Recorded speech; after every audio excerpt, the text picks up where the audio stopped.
Hey guys, welcome back to my channel. I hope you guys are good, guys. Today we're going to be reacting to Douglas Murray's most savage verbal mauling ever. Guys, let's go right down to this.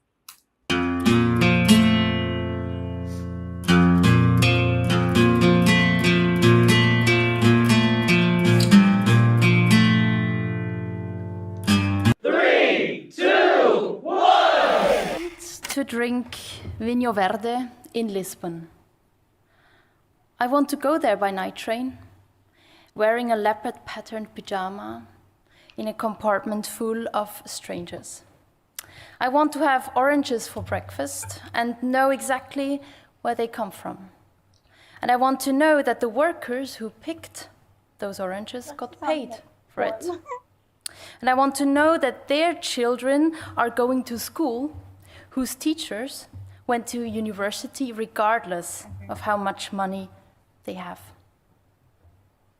I only want to see guns when they're carried around by members of the army or tiny plastic versions of it filled with syrup.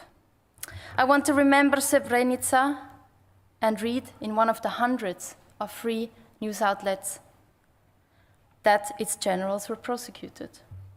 And I want to look at their faces while they're being walked off to prison. I want to get stuck in a traffic jam and miss an appointment because people are holding a bike manifestation. I don't ever want to smoke weed, but I want to know that in Amsterdam, I could. And I want to have windows that I can open. Europe learned the hard way, not once, but twice. Only fools and Douglas Murray would give up these lessons learned. 3, 2, 1! Is there anything, for starters, in Flavio's speech that you would agree with? There wasn't very much in it. What I mainly got was an I want list, followed by a set of claims and rather presumptuous insults. It was hard to find any meat there at all on the bone. That might be because it's rather hard to find any work that Flavia has done other than a tiny campaign in a tiny country. By contrast, of course, it's obviously very much the case that she's read and absorbed everything I've written, which is why she's so happy to be so insulting when she meets me almost in person. So no, there wasn't very much to pick up on other than the rather ill-spoken, ill-lettered and rude attempts to attack me. And I'm sorry about that because I think that it demonstrates her own personal failing as much as it does a failing of the cause that she would like to lead before she got tired and decided to get out.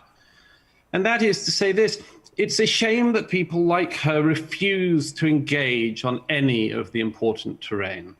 So much of my time in recent years has been spent engaging with serious actors with serious reputations, not people like Flavia, people who have spent their life working on these issues and have made very successful political careers, for instance, from doing so. I've always noticed, wish to engage on the serious terrain.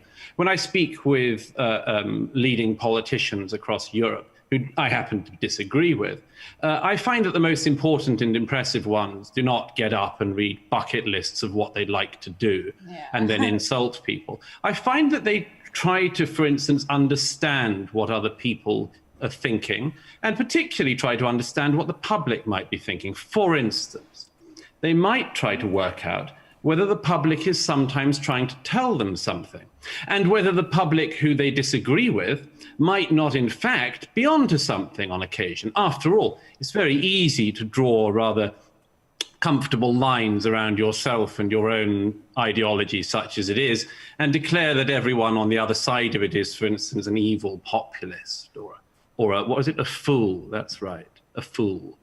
What an amazing way to speak about somebody else to their virtual face. And what an extraordinary way to speak about majority population votes in our continent. I see very little likelihood of anyone like Flavia, for as long as she remains in the public eye, being able to achieve anything much, because she keeps dismissing the public, and the public tend not to like that.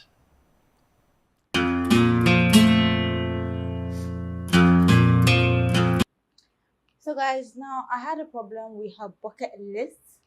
You're a political figure and you're coming up to read what you want, like a bucket list. Really, it's more like you ought to care for the public as a political figure, because the public literally looks up to you.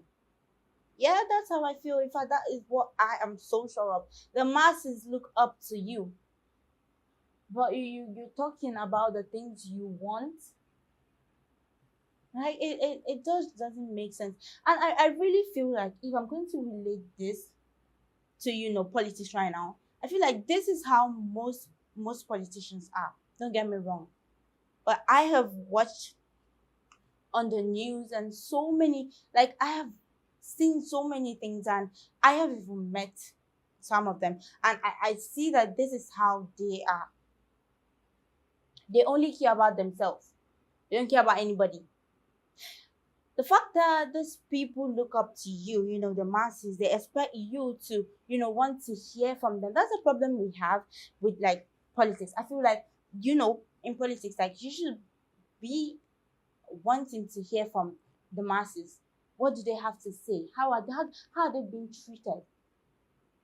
But no, like they just want good things for themselves, forgetting that the masses are also human beings that deserve good things too.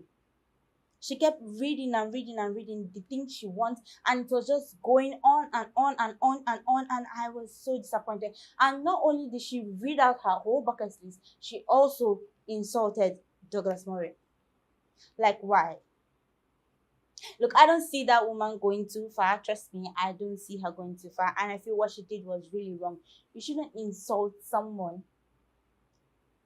Reading out the things you want without even including anything that has to do with the masses is already a problem, and then you go on to insult someone. I'm disappointed. I am really disappointed. I don't think her political career is going to go too far before it crashes down. But guys, tell me what you think about this.